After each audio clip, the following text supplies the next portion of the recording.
The shuttle from orbit descended slowly through the morning clouds. Sunlight flashed across the smooth silver hull, and the view of Earth grew larger in the wide cabin windows. Dr. Amara Cole sat near the front, her seatbelt secure, her hands resting on the slim travel case in her lap. Her dark hair was tied neatly, and the navy blue jacket she wore carried a small silver emblem on the shoulder, the seal of the United Nations Interstellar Council. Amara had been away for 3 long months. Her mission had taken her to the alien world of Caris, a place of towering crystal spires and deep red skies. She had gone there as a diplomat to represent Earth during peace talks between 2 rival alien cultures. The discussions had been difficult, with tempers running high and mistrust in every word. But in the end, an agreement was signed. For the first time in decades, those 2 civilizations would begin working together instead of fighting. She had been the one to guide the talks, to speak calmly when others shouted, and to find a middle path where none seemed to exist. Now she was back home, tired but satisfied. The cabin lights brightened as the shuttle neared the spaceport, and the intercom crackled with the captain's voice welcoming passengers to Earth's largest orbital terminal. Around her, travelers adjusted their belongings, checked their devices, and prepared for disembarkation. The cabin smelled faintly of recycled air and warm metal, a reminder that she had been far from natural ground for too long. When the shuttle touched down with a gentle shudder, Amara felt a wave of relief. She rose from her seat, her case still, in hand, and joined the line moving toward the exit. The doors slid open, letting in a rush of cool, filtered air from the terminal. Outside, bright lights and holographic signs guided passengers to customs checkpoints and baggage areas. Security drones floated overhead, scanning faces and tags. The terminal itself was enormous, a vast dome of glass and steel with transport tubes branching off in every direction. Voices echoed across the high ceiling. Merchants called out from shop fronts offering food, clothes, and small souvenirs from dozens of worlds. Travelers of many species moved side by side, tall insectoid merchants in layered silk, short reptilian engineers carrying tool packs, and humans in every style of clothing imaginable. Amara walked with steady steps, her diplomat's training, keeping her expression calm. In her travel case was a collection of official documents, encrypted files, and the gift she had been given by the Caris Council, a delicate sculpture made from their world's living crystal. The gift was fragile, and she hoped it would make it safely through the security checks. She reached the diplomatic lane, marked by a glowing blue line on the floor. This lane was meant for envoys, ambassadors, and officials who carried sensitive materials or high-level clearances. At the far end, uniformed officers waited behind scanning counters. She took her passport from her jacket pocket, a deep blue booklet edged in silver, with the United Nations Interstellar Council emblem embossed in the center. This was no ordinary passport. It was an interstellar diplomatic edition, issued to only a few people on Earth, and it contained both human and alien language identifiers. As she stepped forward, Amara allowed herself a brief smile. She had been looking forward to this moment, to crossing the final gate, stepping into familiar air, and perhaps having her first proper cup of Earth coffee in months. She imagined her small apartment in the city, quiet and warm, with the evening light spilling through the window. The officer at the counter did not return her smile. He was tall, broad-shouldered, and his eyes moved over her with a quick, assessing look. Without greeting her, he held out his hand for the passport. She placed it in his palm and waited while he scanned it. The device in his other hand beeped once, and he frowned. Amara spoke clearly and politely. She explained that the passport was a diplomatic issue containing interstellar clearance codes that sometimes required manual confirmation. She had encountered the same thing before, and usually it only meant a short wait while the officer verified her credentials with the central system. But this officer seemed less interested in verification and more in suspicion. He glanced at her, then back at the passport, turning it over as if looking for something hidden. His frown deepened.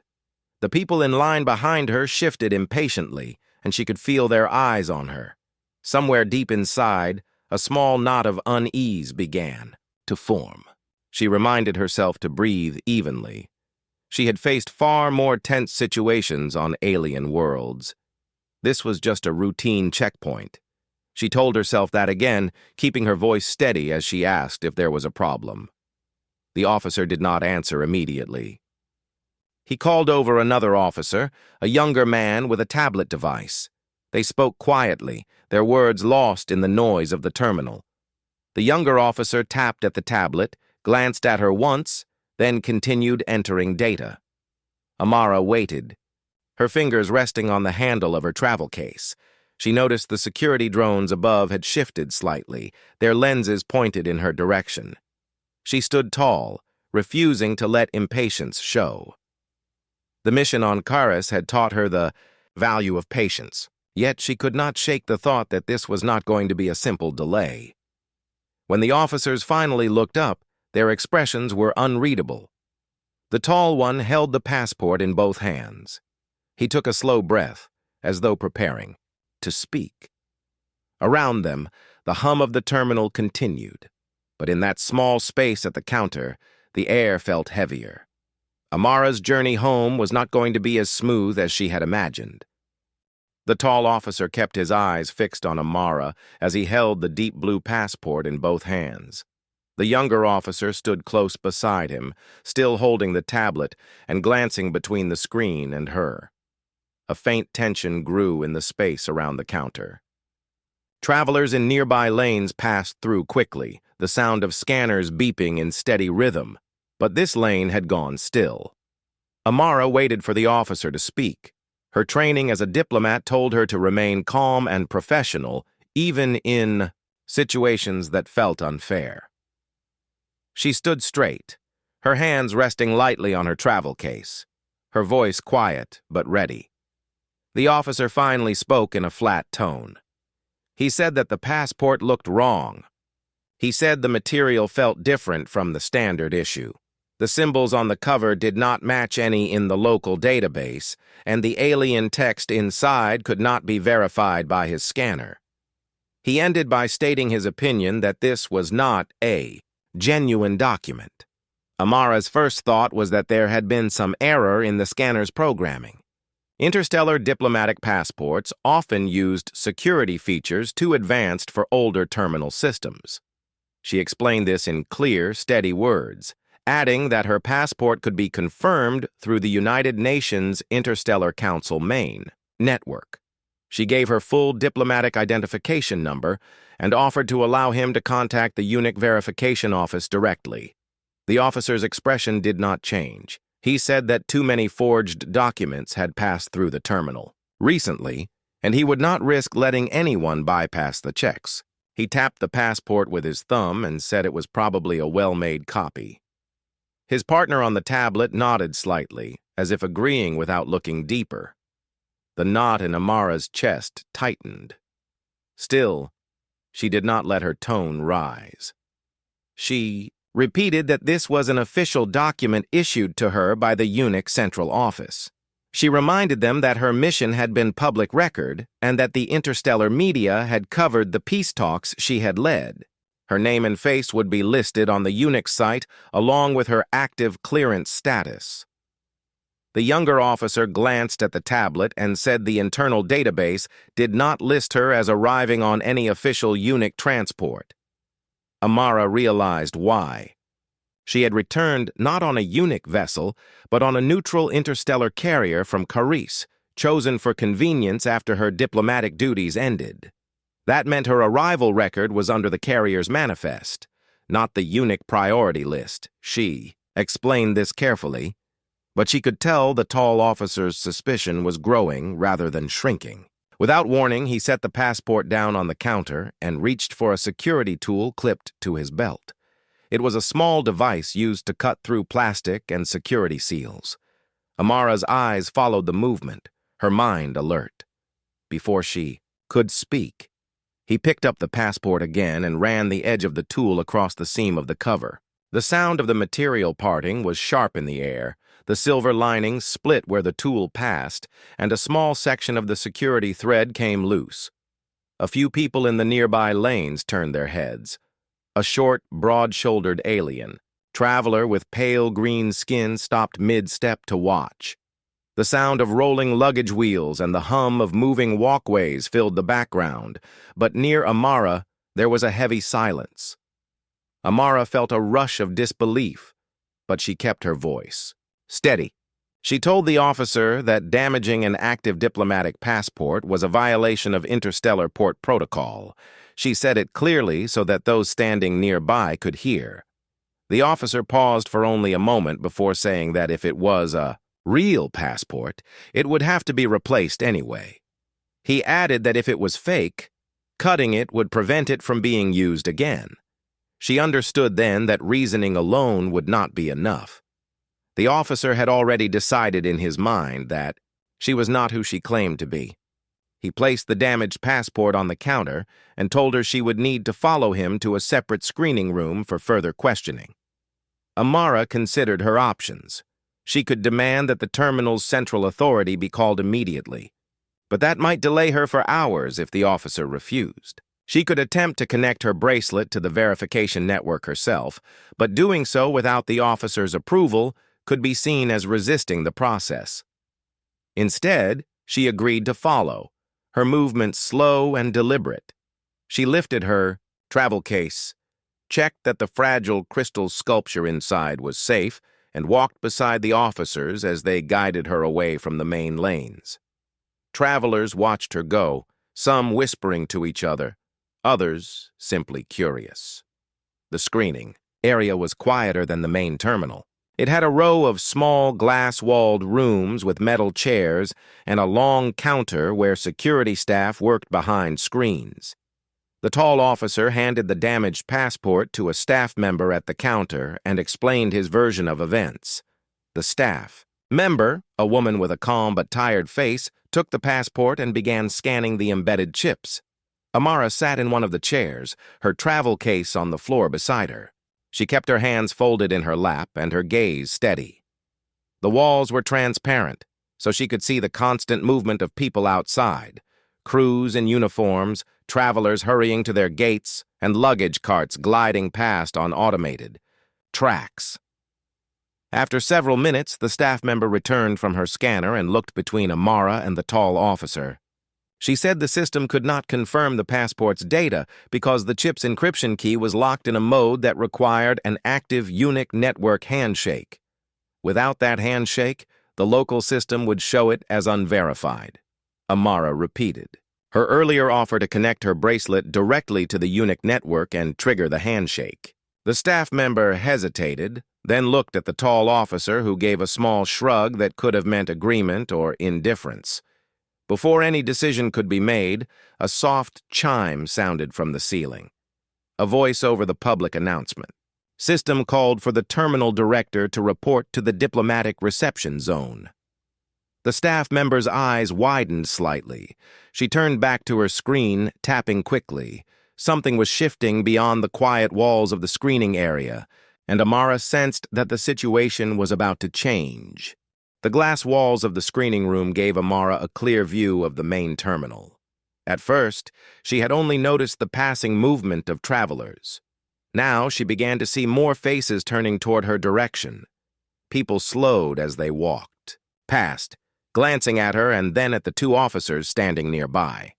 The tall officer stood with his arms folded, his gaze on the damaged passport that lay on the counter. The younger officer tapped lightly at his tablet, his eyes flicking up every few seconds toward the people outside. The staff member who had scanned the passport was speaking quietly into a communicator, her brow furrowed. Amara sat still, her back straight, her hands resting lightly on her lap. She knew that the scene must have looked unusual to the onlookers. A woman in formal diplomatic attire being held in a glass room was not something travelers saw every day. The combination, of her calm posture and the visible tension from the officers was drawing attention. A small group began to gather outside. At first it was only 3 or 4 people. Then more stopped to watch. Some were humans in travel clothes, others were alien visitors with their own unique features and attire. A tall, thin alien with silver-blue skin stood beside a human businessman, both of them speaking in low voices while glancing at the officers. News of strange events often moved quickly in places like this. The terminal was filled with people from dozens of worlds, and many carried personal recording devices. A young woman in a red jacket had already raised her wrist and was streaming the scene to her network. The faint glow from her display reflected in her eyes as she spoke to her viewers. Amara noticed 2 port workers pause near the edge of the crowd. They wore matching orange uniforms and carried scanning tools at their belts. They seemed unsure whether to intervene or keep working. Both ended up staying to watch. The voices outside began to grow louder. Some people asked each other what had happened. Others speculated aloud that she might be an important figure. A few spoke in languages Amara could not immediately place, their tones ranging from curiosity to quiet concern. Inside the screening room, the tall officer told the younger one to clear the crowd. His voice was low but sharp. The younger officer stepped out and asked people to move along, saying that the matter was routine. Most of the onlookers stayed where they were. A few even moved closer, sensing that something unusual was unfolding. Amara understood how quickly public attention could change the balance of a situation. If too many eyes were on the scene, the officers might begin to feel pressure. That pressure could make them either more cautious or more defensive. Which way it would go depended on how she handled herself. She decided to speak. She asked the staff member politely if she could explain her position openly to those watching. The staff member hesitated but did not answer. The tall officer gave a firm no, saying that she would not be speaking to anyone until her identification was confirmed. The refusal only made the crowd more curious. Through the glass, Amara saw a middle-aged man in a gray coat pointing toward her and speaking to a cluster of travelers. He gestured toward the emblem on her jacket, which gleamed faintly under the terminal lights.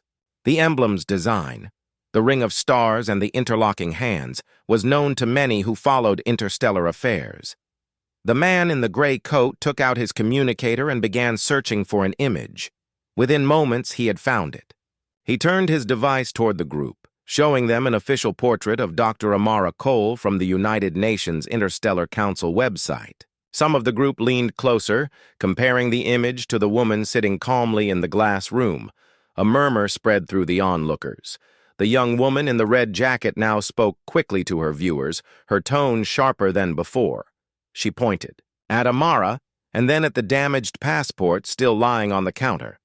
The staff member glanced outside, clearly aware that the situation was gaining unwanted attention. She spoke again into her communicator, this time with more urgency. The younger officer re-entered the room, his expression tense. Amara kept her breathing steady. She knew that maintaining her composure was more important now than ever. If she showed frustration, the officers might use it to justify keeping her longer. If she stayed calm, the growing audience outside might see her as a figure of dignity rather than defiance. The sound of footsteps drew her attention to the far end of the terminal. A group of 4 people in dark formal uniforms approached quickly. They wore the silver badges of the terminal's central administration. Their presence drew the eyes of everyone nearby, and the crowd shifted to give them space. The leader of the group, a man with neatly combed hair and a calm but serious expression, walked straight toward the screening area. 2 security drones floated close behind him, their sensors scanning the space. The tall officer's posture changed slightly when he saw them, though he did not move from his place. The man in charge spoke briefly to the staff member, who pointed toward Amara. His eyes followed the gesture, studying her with quick precision. Then he turned to the tall officer, asking for an explanation. The officer spoke in a measured tone, summarizing the events from his perspective: the unusual passport, the unverified chip, the decision to bring her here. The man in charge listened without interrupting, though his eyes occasionally flicked toward the crowd outside the glass walls. When the officer finished, the man in charge asked if the passport had been checked against the eunuch live network. The tall officer said no, explaining that local policy required additional steps before connecting to external systems. The man in charge's expression tightened slightly, though he gave no open sign of disapproval. The murmurs outside grew louder as people realized that higher authority had arrived. A few more travelers had joined the group, some holding their communicators high to capture video. Amara remained seated, her posture straight and calm. She understood that this moment could decide the course of the entire incident. If the man in charge chose to investigate quickly, the matter might end within minutes. If not, it could still stretch into hours. The man in charge finally stepped closer to the glass wall and addressed her directly. He asked if she was Dr. Amara Cole of the United Nations Interstellar Council. She confirmed her identity in a clear, steady voice, giving her full title and identification number. She also explained that her mission to Karis had been completed successfully and that her return had been on a neutral carrier rather than a eunuch vessel, which was why her arrival might not have matched local records. The man in charge listened, without interrupting, then turned to the staff member and gave a brief instruction. She immediately began working at her console, her fingers moving quickly across the keys. The crowd outside had grown to nearly 30 people now, and the hum of quiet conversation surrounded the area. Travelers who had no idea who Amara was still sensed that they were witnessing something unusual and important. Amara could feel the balance shifting. Something was about to happen that would decide whether she walked free or remained in that glass room. The staff member's fingers moved quickly over the console keys. Her screen showed lines of data that shifted and refreshed every few seconds. Each time the program tried to read the chip in Amara's damaged passport, it returned a message, saying the key was locked. Without the key, the terminal's system could not confirm the identity inside. The man in charge, who had introduced himself as Director Harlan, stood behind the staff member watching the process. His posture was steady, but his eyes moved sharply as he took in the technical details. He understood the situation was drawing too much attention in the main terminal. The growing crowd outside the glass walls was now more than 30 strong, with several people recording the scene. This was not the kind of event that could remain quiet for long. Harlan gave a short instruction to the staff member. She opened a secure channel on the console, entering a long verification code. A warning flashed on the screen, asking if she wanted to connect to the United Nations Interstellar Council main network. She confirmed the request, and a small rotating seal appeared, the blue and silver emblem of the eunuch. The connection began to load. Amara sat quietly, her eyes on the screen. She knew the handshake between the passport chip and the eunuch servers could take time, especially with the chip's damaged cover. She also knew that once the handshake completed, her identity would be undeniable. The tall officer stood with his arms crossed, his expression unreadable.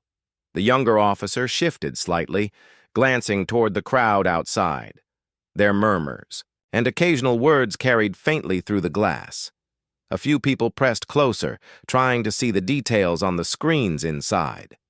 The handshake process paused halfway. A new prompt appeared, requesting direct confirmation from the bearers. Personal diplomatic device. Harlan turned toward Amara and asked if she had such a device with her. She lifted her wrist, showing the slim silver bracelet she wore. The bracelet had been issued to her before she left Earth, containing her diplomatic encryption keys and secure communication channels. Harlan nodded and asked her to stand. She rose from her seat and stepped toward the counter. The staff member handed her a small terminal link, She placed the bracelet against the reader, and the device emitted a soft chime as it detected the secure signal. On the console, the handshake resumed. The emblem of the eunuch spun slowly, then brightened. Data lines scrolled across the screen, her full name, her title, her mission details, and the list of clearances attached to her role. At the bottom of the display, a large green mark appeared with the word verified. The staff member looked up at Harlan and gave a small nod. The confirmation was complete. Amara's identity was now confirmed through the highest available channel. Outside the glass walls, the crowd began to shift again. Word was spreading among them that the woman inside had been verified as a high-ranking diplomat. The young woman in the red jacket lowered her streaming device for a moment, clearly speaking excitedly to her audience. The man in the gray coat who had shown her picture earlier raised his communicator to capture the green mark on the screen.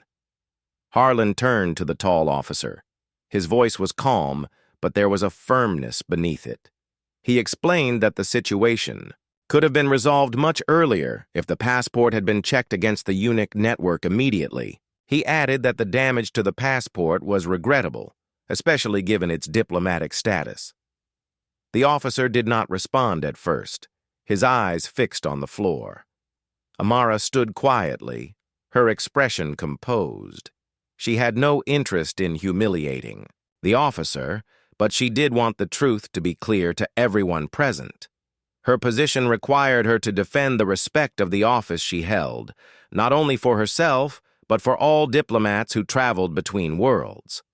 Harlan instructed the staff member to print a temporary replacement document so that Amara could pass through the terminal without further delay. The printer beside the console hummed softly, producing a slim card with the eunuch seal and her verified identity information. The staff member handed it to Amara with both hands, her tone polite as she apologized for the inconvenience. Amara accepted the card and thanked her. She then glanced toward the damaged passport still lying on the counter. She asked if she could keep it as evidence for her report to the eunuch headquarters. Harlan agreed and slid it across to her, the silver emblem still faintly visible despite the cut along its seam. The younger officer opened the glass door for her. As Amara stepped out, the crowd outside shifted to make space. Many of them watched, silently, some with curious eyes, others with quiet admiration. The tall, silver-blue alien she had noticed earlier inclined his head slightly in a respectful gesture. Harlan walked beside her toward the main exit, keeping his voice low. He said that he would personally file a report on the incident to the terminal's oversight board.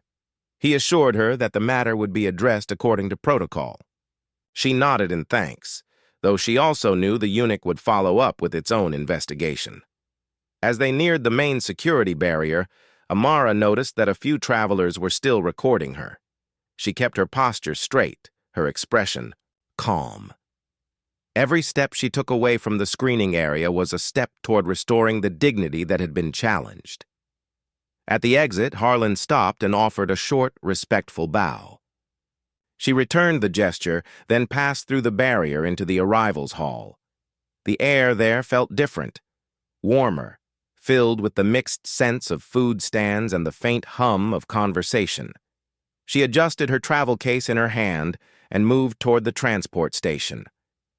The crystal sculpture inside remained safe, untouched by the events at the checkpoint. As she walked, she thought of the peace talks on Caris, the patience it had required to bring two worlds together, and how that same patience had served her, again here on her own planet. Behind her, the crowd slowly dispersed.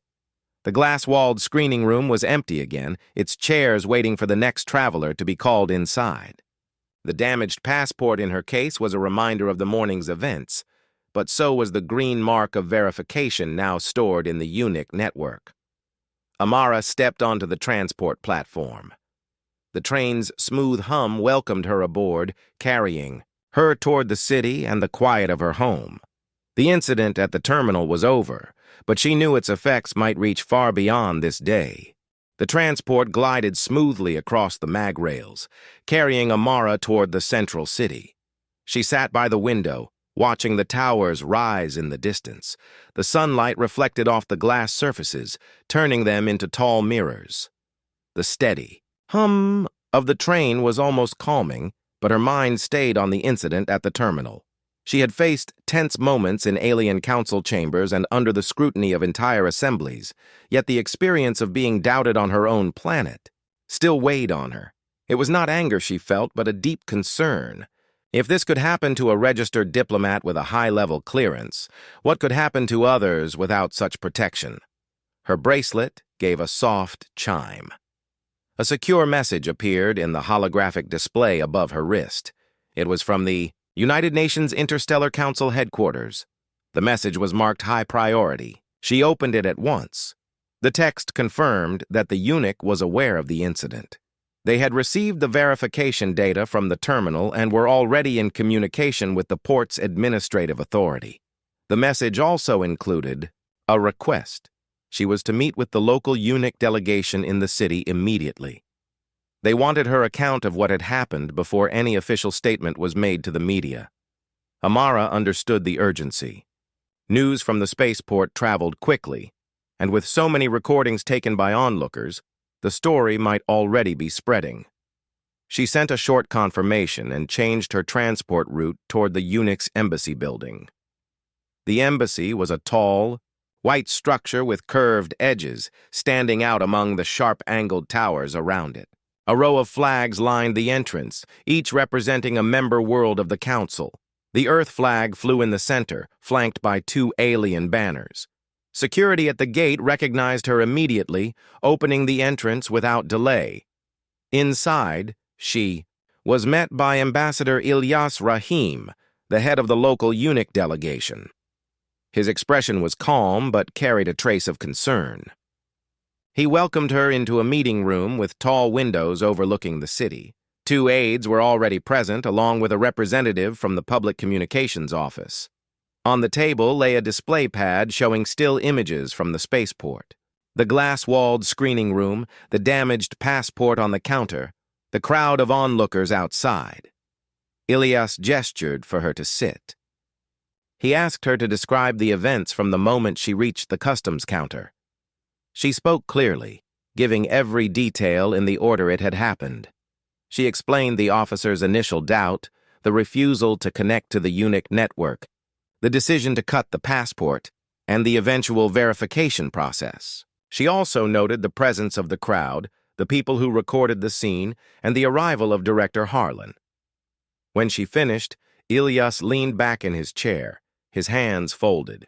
He said the recordings from the public were already appearing on multiple local news channels. Some networks had slowed the footage to highlight the moment the passport was cut. Others had focused on the crowd's reaction when the verification succeeded. The communications representative explained that the public response was growing quickly. Many people were expressing disbelief that a verified diplomat had been treated in such a way. Others were sharing the images as an example of why proper verification procedures mattered. Ilyas told her that the eunuch leadership wanted to use this moment to reinforce trust between humans and their interstellar partners. A public statement would be issued by the end of the day, confirming her identity and her successful mission to Caris. The statement would also mention the importance of correct protocol at all interstellar ports. Amara listened carefully. She agreed with the plan, but she also saw an opportunity. She suggested that they use the statement not only to confirm the facts, but also to remind the public about the role of diplomacy in preventing misunderstandings, whether between humans and aliens or among humans themselves. The aides nodded and Ilyas agreed. He said that if she was willing, they could arrange for her to make a short public address at the embassy within the next few hours. The media was already asking for interviews, and speaking directly could help guide the conversation. Amara accepted. She had learned long ago that silence in such moments could allow false narratives to take root. If she spoke, she could set the tone for how the story would be remembered. Preparations began at once. The aides contacted media representatives, while the communications officer worked with embassy security to set up the address in the main hall. Technicians adjusted lights and tested microphones. While the preparations went on, Ilyas took Amara aside. In a quieter tone, he told her that the port authority had already suspended the officer who cut her passport. An internal investigation was underway, and eunuch observers would be part of the review process. Amara thanked him for informing. Herbert said she hoped the focus would remain on improving the system rather than punishing individuals alone. She believed real change came from training, awareness, and stronger procedures. By early afternoon, the main hall was ready. A row of flags formed the backdrop, and a podium stood in the center. Journalists from multiple human and alien networks filled the space. Camera drones hovered above, their lenses aimed at the podium. When Amara stepped forward, the room grew quiet. She began by confirming her identity and her role in the recent peace talks on Caris.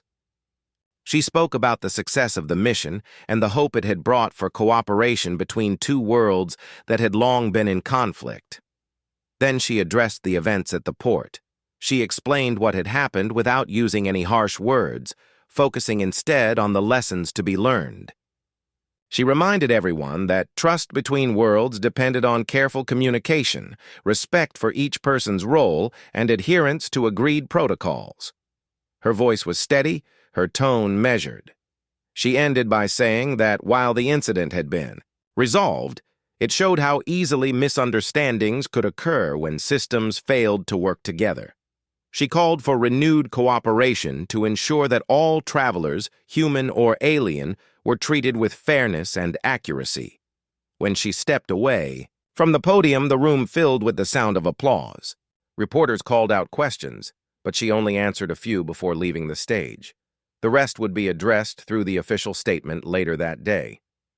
As she walked back through the embassy corridors, she felt a sense of resolve. The morning's events had begun as a challenge, but they now had the potential to become a turning point. Not only for her, but for the systems that governed travel and diplomacy across the stars. The tension in the large arrival hall was still thick when the airport director finished speaking. His words had cleared the confusion, but the faces of the two security officers still showed uncertainty and shame. Many travelers stood nearby, curious to see what would happen next. News drones hovered above, recording every moment for live broadcast across several human and alien channels. Amara Cole looked at the people in front of her. She could see the officers avoiding her gaze. The crowd was silent, waiting for her to react. She knew that in this moment, her response would matter more than any official statement she could make later. Years of training as a diplomat had taught her that difficult moments often carried the most opportunity. Instead of demanding punishment or expressing anger, she stepped forward slowly. Her calm and steady movement drew the eyes of everyone in the room. She spoke in a voice that carried both warmth and authority. "I understand that mistakes can happen," she said. "But mistakes become something more serious when we fail to listen or learn from them. Today is not just about me or my passport. It is about how we see one another." Her words were translated in real time into several alien languages by the drones. Across the galaxy, thousands of viewers were now watching the feed. She continued, making sure to speak in simple terms that everyone could understand. "A passport is a piece of paper or a digital chip," she said. "It tells where you are from, but it does not tell who you are. Who you are is found in your actions, in how you treat others, and in how you respect differences." The crowd listened closely. Some nodded in agreement. A young alien child in the back clung to their parent's arm, eyes wide as they listened. To the human diplomat speak, Amara gestured toward the two officers. "I do not ask for anger toward them. I ask for understanding. We all carry the responsibility to look deeper than first impressions. That is how peace is built. That is how trust grows." The director of the airport stood beside her now, his posture straight, his expression serious. He seemed relieved that she had chosen this path instead of demanding immediate action against his staff. One of the officers, a tall man with a tired face, stepped forward.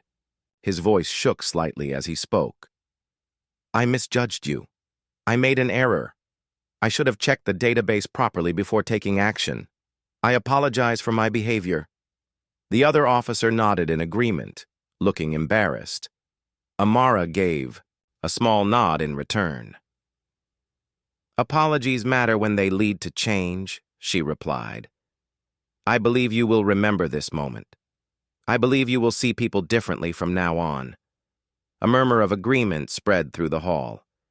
A few people clapped softly. Others simply stood quietly, taking in the moment. The news drones focused tightly on her face, broadcasting the emotion in her expression to countless screens. She turned slightly toward the crowd. "This is why we have the United Nations Interstellar Council," she said. "To build bridges, not walls. To help people understand that every traveler, every citizen, and every visitor has a story worth hearing." An alien merchant in the crowd raised a small hand, speaking in halting English. "You speak well, human diplomat. We see many who are quick to anger. You are calm. This is good." Amara smiled. "Calm allows us to see clearly. Anger can close our eyes. I hope that today all of us have seen something important." The director stepped forward again and addressed the hall. "From this day forward, we will review our training and ensure that our officers are prepared to recognize official interstellar documents from every recognized government and council. This event will not happen again." The announcement was met with more clapping. A few travelers even cheered. The sound echoed through the arrival hall, bouncing off the high ceilings and glass walls. Amara then turned back to the officers and extended her hand. At first, they hesitated. Then, one by one, they shook her hand, accepting the gesture as a symbol of moving forward. The cameras captured the moment, and within seconds, the image began spreading across the galaxy. Later, news commentators would describe it as a turning point, not because a mistake had been made, but because of how it had been resolved. Across human and alien stations, people replayed her words and her calm reaction, using them as examples in discussions about diplomacy and respect. One of the drones followed her as she prepared to leave the terminal. She paused briefly and addressed the viewers directly through the live feed. "Every person you meet is carrying more than what you see. If you take the time to understand, you may discover they are carrying something valuable for the whole world, or even for many worlds." With that, she left the hall, her steps measured and confident. The director walked beside her, promising that her replacement passport would be ready within the hour. Behind her, the officers stood in thought, reflecting on what had just taken place. They knew that in the days ahead they would face questions from their superiors and perhaps criticism from the public. But they also knew they had been given a chance to change, and that chance had come from the very person they had misjudged. The crowd slowly began to move again, travelers returning to their own journeys. Some would remember the sight of the blue diplomatic seal glowing above the terminal. Others would remember the words she spoke about looking deeper than appearances. For Amara, the incident was already fading into the background of her mind. She had dealt with harder negotiations and more dangerous misunderstandings in distant star systems. But she also knew that sometimes the smallest stage, like an airport terminal on her own planet, could become the most important place to speak about respect and unity. As the sliding doors closed behind her, the hum of the busy terminal faded. The sound was replaced by the quiet of the private diplomatic lounge, where her next steps would be planned. Yet even in the calm of the lounge, she could still hear the echo of the clapping and the quiet voices of agreement from the crowd. She allowed herself one small smile. The peace accord she had helped secure between alien civilizations was important, but so was this moment. A reminder that diplomacy was not only about treaties between worlds. It was about everyday encounters between people, about how a single decision to respond with patience instead of anger could ripple outward farther than anyone could predict. The next morning, the orbital news networks were still playing the footage. Clips of Dr. Amara Cole, standing in the bright terminal, speaking with calm and steady voice, filled every screen. The moment when the holographic seal of the United Nations, Interstellar Council, appeared above her wrist had been replayed again and again. The world had learned that the woman stopped by security was not only a diplomat, but the lead human envoy in a peace agreement that could prevent a dangerous war between two alien species. Inside her quiet hotel suite, Amara sat near the window, looking out at the long curve of Earth far below. The orbital station rotated slowly, giving her a view of blue oceans and white clouds that reminded her why her work mattered. She was tired from the long journey and the tense events of the day before, but her mind was already turning to what came next. There were meetings scheduled with the UN Council, debriefings, and likely a press conference. She also knew that the two officers who had stopped her were now under review. Her communicator chimed. The incoming call was from Secretary General Luis Marino, the head of the United Nations Interstellar Council. His warm smile appeared in the air above the desk. "Dr. Cole," he said, "I have been watching the coverage. You handled yourself with grace and dignity. The Council is proud of you. The peace accord is already inspiring positive reaction from both alien delegations." Amara thanked him. She explained that the incident at the checkpoint had been unfortunate, but also an opportunity. The footage had reached millions of viewers in less than a day. People were talking about the importance of fair treatment and understanding. Even alien commentators were discussing it as an example of human patience under pressure. The Secretary General agreed. "The Council wants to support your idea for a cultural respect program at interstellar ports. We will make it mandatory. Training for all security personnel who deal with travelers between worlds. Your experience will be used as a key teaching example." Later that morning, Amara walked through the station's diplomatic wing toward the briefing hall. The halls were busy with staff from dozens of worlds, each wearing the colors or symbols of their home. She passed tall Carethian envoys with shimmering scaled skin, a group of small and quick-moving Vin engineers, and a pair of stately Raylith scholars whose robes trailed behind them. All of them gave respectful nods as she passed. Inside the hall, reporters were already setting up. Floating cameras adjusted their position for better angles. Representatives from Earth media shared space with alien news crews. The station's director, a tall and serious man named Harrow, met her at the entrance.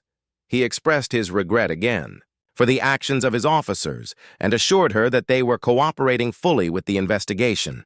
When the briefing began, Amara stood at the center of the raised platform. Behind her, the large transparent wall showed the curve of Earth and the blackness of space. She spoke in clear, simple words. She told the gathered press that the real story was not about personal insult or embarrassment, but about the larger mission of building trust between worlds. She explained that misunderstandings could happen anywhere, and that the key was how people chose to respond. One reporter asked if she felt angry about the incident. She replied that anger would only make the divide deeper. Instead, she had chosen to remain calm and explain her position because respect had to be shown even in difficult moments. Another reporter asked about her next steps. Amara said she would be traveling to New Geneva for the official signing of the peace accord, then returning to the alien capitals to oversee the first stages of cooperation between their worlds. After the conference, she found herself walking through the terminal again, this time without any stops or questions. Travelers recognized her from the news, and some called out thanks or waved. A group of school children on a field trip to the station ran over, their teacher asking if she could speak to them for a moment. Amara knelt down to their level and told them that one day they too might travel to other worlds. And when they did, they should remember that every being they meet has a story worth hearing. In the following weeks, the Cultural Respect Program was launched across all major interstellar ports. The training included lessons on diplomatic protocols, the variety of identification documents used across the galaxy, and the importance of judging travelers by their actions, not their appearance.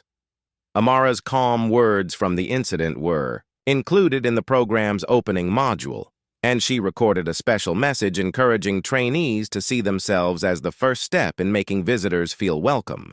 The two officers involved in the incident faced official reprimand and additional training. Amara requested that they not lose their positions, believing that change came from learning and growth, not punishment alone. Over time, both officers became strong advocates for fair treatment and even volunteered to help teach the program to new recruits. Months later, at a diplomatic summit attended by dozens of human and alien leaders, the Secretary General told the story again. He described how one small incident at an airport had turned into a lesson for the entire interstellar community. He credited Amara's calm leadership as the reason the peace accord had been signed without delay, and why public trust in the UN Council had grown. As the summit ended, Amara stood on the balcony of the Great Hall, looking out over the gardens below, where humans and aliens walked side by side. She thought of the long road ahead, of the many challenges that still waited beyond the next star, and of the quiet power of patience and respect. The universe was vast, but she believed that with understanding and cooperation, even the widest distances could be crossed. She adjusted the strap of her travel bag. Another mission was waiting, another world that needed a human voice willing to listen as much as speak. With one last glance at the peaceful scene below, she turned and walked toward the docking bay, ready for the journey ahead.